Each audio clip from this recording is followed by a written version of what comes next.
लग्नानंतर होईलच प्रेम मालिकेच्या आजच्या भागामध्ये आपण पाहत आहोत. काव्या म्हणत असते, नंदिनीताई माझ्यापासून नेमकं का लपवत आहे आणि नंदिनीताई खोटी प्रेग्नेन्सी घेऊन कशी काय वावरू शकते. त्यावर पार्थ म्हणत असतो, म्हणजे तुम्हाला असं म्हणायचं आहे का की नंदिनी खोटं पोट लावून मिरवतायत म्हणून. आता काव्या म्हणत असते, काय करताय पार्थ, उगाचच ह्या सगळ्या गोष्टीला हाईप देऊ नका बरं का. तेव्हा तो म्हणत असतो, मी कुठे काय करतोय, तुमच्या मनामध्ये ज्या शंका आहेत ना त्या फक्त मी इथे बोलून दाखवतोय, दुसरं काहीच नाही.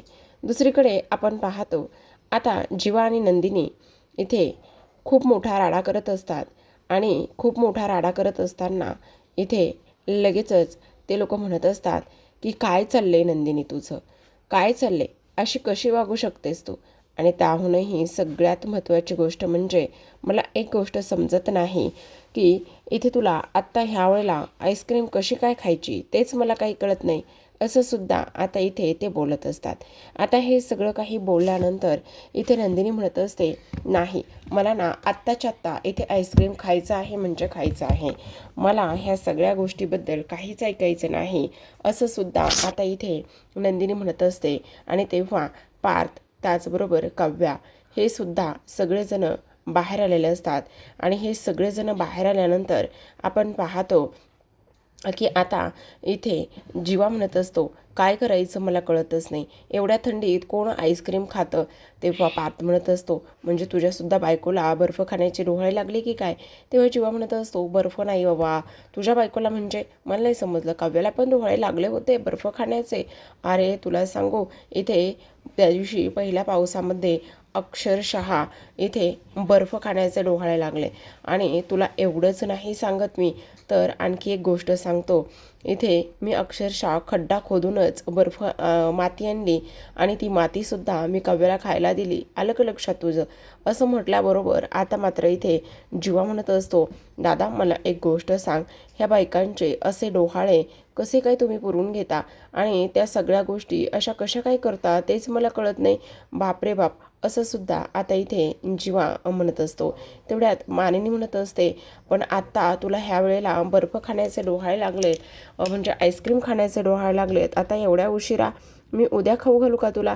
तेव्हा लगेचच आता इथे जीवा म्हणत असतो, तिला आजच खायचे. मग आता इथे ही म्हणत असते नंदिनी, अगं काव्या बघितलंयस ना, इथे हा ना खूपच, हे बाळ ना मला खूप जास्त त्रास देते, मला तर कळतच नाही की काय करावं आणि काय नाही म्हणून, असं सुद्धा आता इकडे ती बोलत असते. आणि हे सगळं काही बोलल्याबरोबर आपण पाहतो नंदिनी मात्र आता लगेचच इथे काव्यासमोर उभी राहते आणि काव्यासमोर उभी राहून जे काही तिचं पोट आहे त्या पोटावरती हात ठेवायला काव्याला मुद्दामून लावत असते, जेणेकरून तिचा असलेला संशय हा दूर व्हावा म्हणून हे सगळं काही ती इथे करत असते. आणि तेव्हा म्हणत असते, आता तू एक मावशी म्हणून चांगलंच ओरड बरं, सांग बरं जरा की एवढा आईला त्रास देऊ नकोस म्हणून, असं म्हणून काव्याला तिने आता इथे पोटावर हात ठेवायला लावलेला असतो. सोबतच आता आपण पाहतो प्रेक्षकांनो की इकडे मात्र ही जी काही नंदिनी आहे ते आता त्यांनी खोलीमध्ये सीन घेतलेला असतो, कारण मानिनीने सांगितलेलं असतं की तू आता हिला ऑनलाईन मागवून दे म्हणून. मग आता जीवाने ऑनलाईन मागवलेली असते आणि साधारण एक 10-12 मिनटं तरी वेळ असतो, असं इकडे सुरू असतं.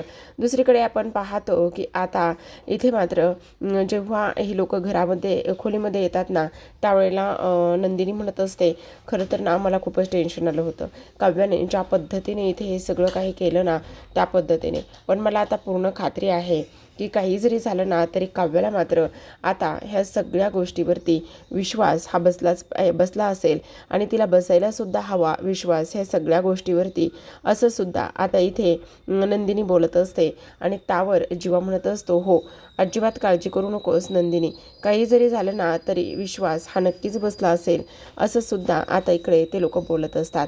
आणि त्यानंतर आता आपण पाहतो की कशा पद्धतीने पोटावर हात ठेवायला लावला आणि त्यानंतर नंदिनी खोलीमध्ये आल्यानंतर रडायला लागलेली असते. ती म्हणत असते, हे सगळं माझ्या बाबतीत काय होतंय, का मी अशी वागलेली आहे, मी खूप चुकीची वागते का, तेच मला काही कळत नाही आहे.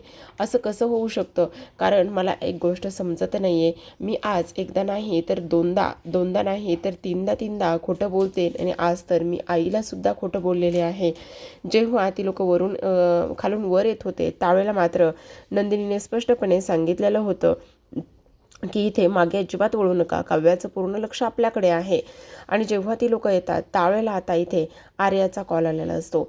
आर्याचा कॉल आल्यानंतर इथे ती म्हणत असते, काय झालं हॉस्पिटलमध्ये, सगळं काही ठीक झालं ना, मला तर खूप जास्त टेन्शन आलं होतं, मला काय करावं ना ह्या गोष्टीच इथे कळत नव्हत्या. तेव्हा नंदिनी म्हणत असते, हो सगळं काही ठीक झालं, पण आत्ता ना तुझ्याशी आम्ही काहीच नाही बोलू शकत आहे. आम्ही घेतलं सांभाळून. आणि तेव्हा इथे जीवा म्हणत असतो, नंदिनीने त्यावेळेला खोटं बोलली आणि त्यावेळेला सगळं काही सावरून घेतलं, असं सुद्धा आता इकडे ते लोक बोलत असतात. आता हे सगळं काही बोलून झाल्यानंतर आपण पाहतो दुसरीकडे लगेचच ती फोन ठेवते. मग आता आर्याला थोडंसं टेन्शन येतं की फोन का बरं ठेवला असेल, काय झालं असेल नेमकं, काहीच कळायला मार्ग नाही आहे, असं सुद्धा आता इकडे ते बोलत असतात. सोबतच आपण पाहतो की आता इकडे जीवा म्हणत असतो, हे बघ नंदिनी, जरा शांत बसणार आहेस का, एवढा ह्या सगळ्या गोष्टींचा विचार नको करूस, जरा तरी शांत बस. कारण तुला एक गोष्ट माहिती आहे का, हे बघ आपण जे काही करतोय ना ते इथे काव्यासाठी करतोय ना. मग आता नंदिनी म्हणत असते, हो आपण हे सगळं काव्यासाठी करतोय खरं, पण तुम्हाला एक गोष्ट सांगू का जीवा, हे बघा मला तर आणखी एका गोष्टीची फार काळजी वाटते. आता काव्याचा संशय मिटला असेल का, आज मी तिला माझ्या पोटावर हात ठेवायला लावला आणि त्यामुळे मला असं वाटतंय की नक्कीच तिचा संशय माझ्यावरून गेला असेल, असं सुद्धा आता इथे ती बोलत असते. तर दुसरीकडे आपण पाहतो की मानिनीचा जीवाला फोन येतो की आईस्क्रीम आला आहे म्हणून. मग तेव्हा जीवा म्हणत असतो, अगं ज्या मुलीला आईस्क्रीम खायचं होतं ना ती आता झोपलेली आहे आणि ती झोपली ना, त्यामुळे मला तर आता काय करावं ना तेच काही कळत नाही, असं सुद्धा आता इथे जीवा बोलत असतो. तेव्हा मानिनी म्हणत असते, बरं ठीक आहे, मी ना फ्रीजरमध्ये ठेवते आणि फ्रीजरमध्ये ठेवल्यानंतर मग आता उद्या सकाळी खा. मग आता इथे जीवा म्हणत असतो, हो आई उद्या सकाळी खाऊ, आणि आत्ता ना खूप उशीर झाला आहे, एक काम कर तू सुद्धा आता झोपी जा, नंदिनी सुद्धा झोपली आहे, असं म्हणून आता सगळेजण झोपतात. पण इथे मात्र काव्या झोपलेली नसते. काव्या अजून तरी नंदिनीचाच विचार करत असते. आता नंदिनीकडे शांत झोपते, पण काव्या म्हणत असते, हे असं अचानकच मला कळत नाही, हल्ली नंदिनीताईचं पूर्णच इथे बदललेलं आहे आणि त्याचबरोबर इथे ही अशी का वागते ना तेच मला काही कळत नाही आहे. म्हणजे सरळ सरळ ती खोटं एवढ्या सिराईतपणे कशी काय बोलू शकते. आत्तापर्यंत नंदिनीताई कधीच खोटं बोलली नाही, पण आज मात्र ती खोटं बोलली आणि ह्या पद्धतीने खोटं बोलली की काही विचारायची सोय नाही आहे. कसं होऊ शकतं हे, असं आता इथे काव्या विचार करत असते. मग आता पार्थ म्हणत असतो, काय झालं काव्या, हे बघा मी काय म्हणतो, आता तुम्ही झोपा ना, एवढा कशाला विचार करताय, एवढा विचार करण्याची तुम्हाला काही गरज नाही आहे, प्लीज तुम्ही जरा हे सगळं काही नका ना एवढा विचार करू. मग आता काव्या म्हणत असते, देशमुख मला एक गोष्ट सांगा, नंदिनीताईनं मला तिच्या पोटावर हॉस्पिटलमध्ये हात ठेवू दिला नाही, पण आत्ता तिने मला तिच्या पोटावर कसं काय हात ठेवू दिला, हे काही कळतंय का तुम्हाला. दुसरीकडे आपण पाहतो की आता नंदिनीला काही केल्या झोप येत नसते आणि त्यानंतर ती झोपेतून उठते आणि झोपेतून उठल्याबरोबर लगेचच आता इकडे ती म्हणत असते, आता काव्याचा संशय हा थोडा तरी कमी झाला असेल, आज मी इकडे डोहाळे लागल्याचं नाटक केलं. सोबतच आणखी एक गोष्ट म्हणजे की इथे मी तिला पोटावर हात ठेवू दिला आणि ह्या सगळ्या गोष्टीमुळे ना बहुतेक तिचा जो काही संशय आहे ना तो संशय कुठेतरी जाऊन कमी झाला असेल, असं नंदिनी बोलू लागलेले असते. आणि नंदिनी हे सगळं काही बोलल्यानंतर आता तिला त्या सगळ्या हॉस्पिटलमधल्या गोष्टी आठवू लागलेल्या असतात की कशा पद्धतीने इथे हे सगळं काही झालं आणि त्यानंतर कशा पद्धतीने तिने आजसुद्धा इथे काव्याला खोटं बोललं आहे, हे सगळं काही तिला इथे आठवू लागलेलं असतं. आणि सोबतच पोटावर ठेवलेला हात आणि तिची घेतलेली ती खोटी शपथ. पण आता नंदिनी मनामध्ये विचार करत असते की हे सगळं मी फक्त आणि फक्त काव्या तुझ्यासाठी करत आहे आणि जर तुला हे सगळं समजलं तर मग काय होणार आहे आणि काय नाही हे मला समजणार नाही, म्हणून मी ह्या सगळ्या गोष्टी करत आहे, असं सुद्धा आता इथे ती बोलू लागलेली असते. सोबतच आपण पाहतो आता हे सगळं काही सुरू असताना नंदिनी मात्र रडायला लागलेली असते. पण आता उद्या एक नवीन दिवस आणि नवीन दिवसाची नवीन सुरुवात घेऊन नंदिनीचा दिवस उजडणार असतो. तर आता आपण इथे पाहतो दुसऱ्या दिवशी सकाळची वेळ असते आणि इथे वसू तिच्या खोलीत असते. तेवढ्यात विजय येतो. विजय आल्याबरोबर इथे मात्र वसू पाहते तर सगळ्या जुन्या वस्तू ज्या आहेत ना ती पोत्यात भरत असते आणि म्हणत असते की हे ना सगळं मी आता आशाला टाकून द्यायला सांगेल.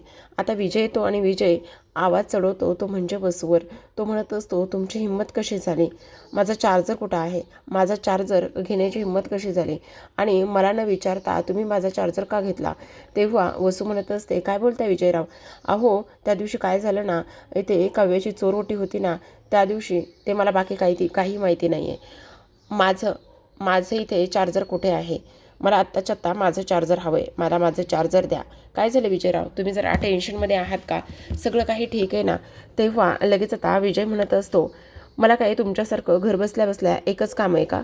मला इतर बाकीची सुद्धा कामं असतात ना, आणि मला तेवढंच एक काम नाही आहे की तुम्ही मला सांगाल ते मला करता येईल आणि ह्या सगळ्या गोष्टी होईल असं अजिबातच नाही आहे. तेव्हा ती म्हणत असते, काय झाले? तुम्ही एवढे चिडलात का? आणि कशामुळे चिडलेला आहात? सगळं काही ठीक आहे ना? मग आता लगेचच विजय म्हणत असतो, तुमच्यासारखा मी रिकामटेकडा नाही आहे. मला आत्ताच्या आत्ता चार्जर हवा आहे असं म्हणून चार्जर घेतो आणि त्यानंतर म्हणत असतो, इथून पुढे माझ्या खोलीमध्ये येताना पाय ठेवताना एकदा नाही तर 4 वेळा विचार करायचा.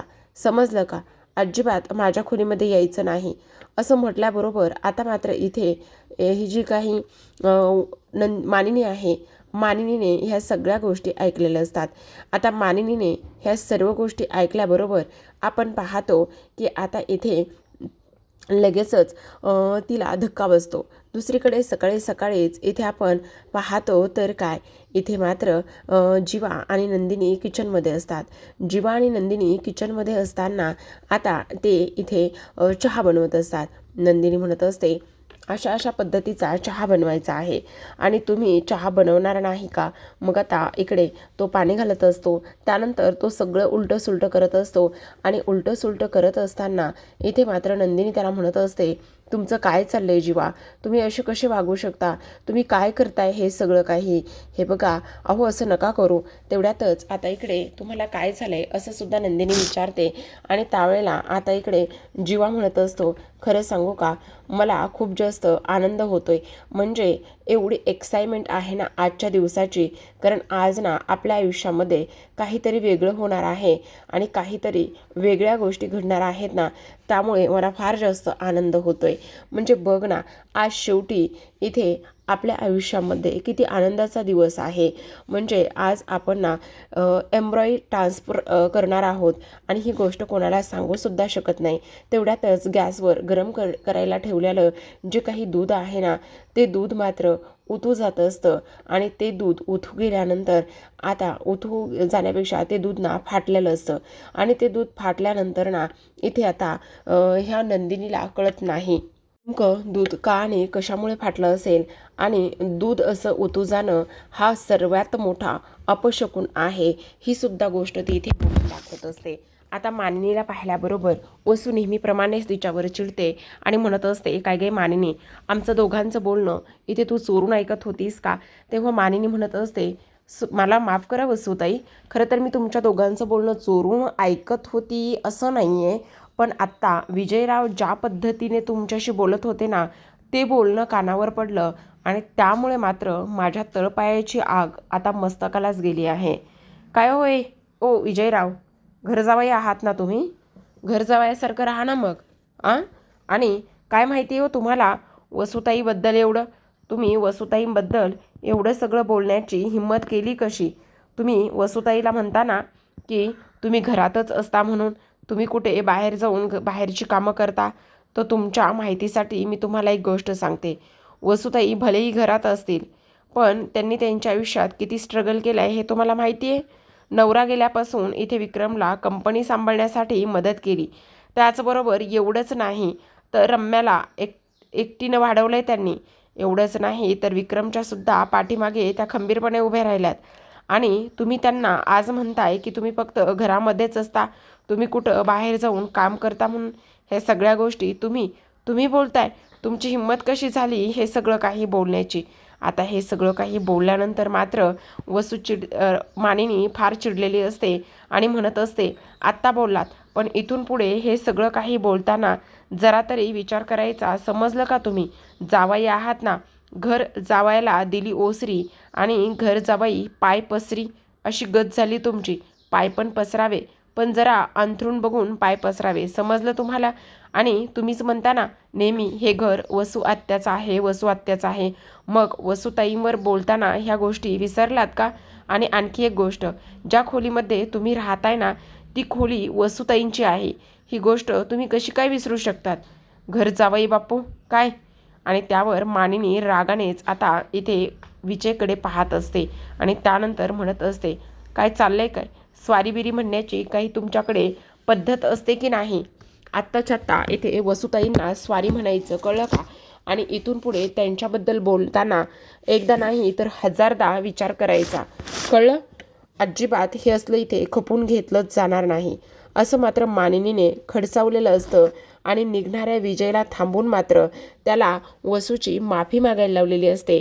तेव्हा विजय हा वसूकडे पाहतो आणि वसूकडे पाहून वसूला म्हणत असतं, स्वारी सासूबाई, असं म्हणून तो रागानेच तिथून निघून जातो.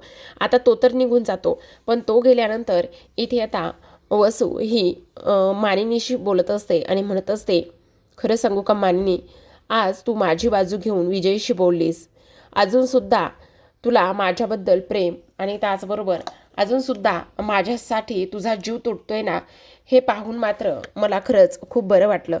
तेव्हा मानिनी म्हणत असते, त्याचं काय आहे ना वसूताई, तुम्ही कशाही जरी वागल्या, काही जरी केलं ना, तरी माझा मूळ स्वभाव जो आहे ना, तो स्वभाव मी इथे नाही बदलू शकत आहे. आणि त्यामुळे त्यामुळे मला हे विजयरावांचं वागणं अजिबातच पटलं नाही आणि म्हणून मी बोलले. पण तुम्हाला सांगू वसूताई, तुम्हीसुद्धा जरा नीट वागलात ना, तर सगळं काही पूर्वीसारखं आणि व्यवस्थित होईल. पण असो, तुम्हाला तुमचं जसं वागायचं आहे तसं वागा, असं म्हणून मानिनी निघून जाते. पण वसू विचारात हरवलेली असते. दुसरीकडे आता काव्या पार्थिव हॉलमध्ये असतात. टी व्हीला न्यूज फ्लॅश होत असतात. एक न्यूज अशी असते की 10 वर्षाचा मुलगा गावखेड्यामधला शाळेमध्ये गेला आणि धोधो पाऊस आला, नदीला पाणी आलं आणि रस्त्यावरून तो त्या पाण्यामध्ये पडला आणि त्यानंतर मात्र त्या नदीमध्ये तो मुलगा वाहून गेला आणि त्यानंतर जेव्हा सापडला तेव्हा मात्र त्याचं प्रेत इथे वाहून नदीच्या किनाऱ्यावर येऊन थांबलेलं होतं.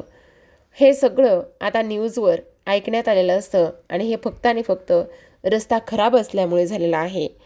जेव्हा काव्या ही ऐकते तेव्हा तिला धक्का बसतो. काव्या म्हणत असते, देशमुख, हे सगळं काय आहे? ह्या सगळ्या गोष्टी कशा काय होऊ शकतात? तुमच्या लक्षात येतंय का देशमुख? हे सगळं असं नाही व्हायला पाहिजे. तेव्हा पार्थ मात्र तिला खाली बसवतो, पाणी प्यायला देतो आणि म्हणत असतो, काव्या जरा शांत बसा, या बरं इथे, तुम्ही पाणी प्या, सगळं काही व्यवस्थित होईल, काळजी करू नका.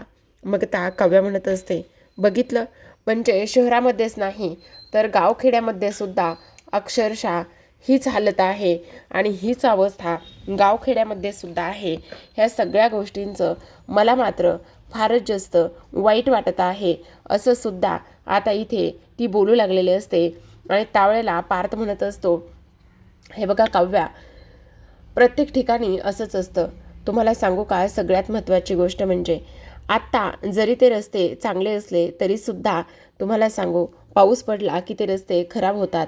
पण आता काव्या म्हणत असते, जेव्हा ते बाळ इथे शाळेमध्ये गेलं असेल तेव्हा त्याचे आईबाबा शाळेतून परत येत असताना किती वाट पाहत असतील. आणि वाट पाहत असतानासुद्धा मला एक गोष्ट कळत नाही की इथे त्या आईबाबांना कुठे माहिती असेल की आपलं मूल इथे शाळेत गेलं आहे आणि ते आता परत येणारच नाही आहे म्हणून. तर आता प्रेक्षकांनो, आजच्या भागामध्ये एवढंच. उद्याचा भाग पाहायचा असेल तर नक्की चॅनलला सबस्क्राईब करा. उद्याच्या भागामध्ये आपण पाहतो की आता इकडे जीवानंदिनीसाठी जी सरोगेट मदर आर्या आहे तिच्यामध्ये एम्ब्रॉईज ट्रान्सफरची प्रोसेस सुरू असते. तर ती त्या OPTमध्ये गेलेली असते एका रूममध्ये आणि तिथे ही प्रोसेस सुरू असते. जीवानंदिनी आता इकडे केबिनमध्ये असतात. तेवढ्यातच आर्याची जी पर्स आहे ती पर्स मात्र खाली पडते आणि त्यातून एक मेडिसिनची छोटी डब्बी बाहेर पडते आणि ती डब्बी नंदिनी उचलते आणि त्यावरती एक्झिट बाईट्स असं लिहिलेलं असतं. आणि ह्या गोळ्या म्हणजेच ह्या गोळ्या इथे दुसरं तिसरं कोणी नाही तर आर्या घेत आहे आणि ही गोष्ट ताबडतोब नंदिनीच्या लक्षात येते आणि ताबडतोब नंदिनीच्या लक्षात आल्यानंतर नंदिनी मात्र वाऱ्याच्या वेगासारखीच आता इकडे निघालेली असते आणि निघाल्यानंतर आता आपण पाहतो की इकडे तिथे गेल्यानंतर ती म्हणत असते, थांबा, ही प्रोसेस अजिबात होणार नाही. मी जीवा आणि नंदिनी आमचं बाळ इथे ह्या आर्याच्या पोटामध्ये वाढवण्यासाठी तयार नाही आहोत. असं म्हटल्याबरोबर आर्याला सुद्धा आता मात्र इथे धक्काच बसलेला असतो. तर आता प्रेक्षकांनो, आर्या ह्या सगळ्या प्रश्नांचं काय उत्तर देईल आणि काय नाही हे पाहणं फारच इंटरेस्टिंग आहे. तर पाहत रहा लग्नानंतर होईलच प्रेम. भेटूयात उद्याच्या भागामध्ये. तोपर्यंत धन्यवाद.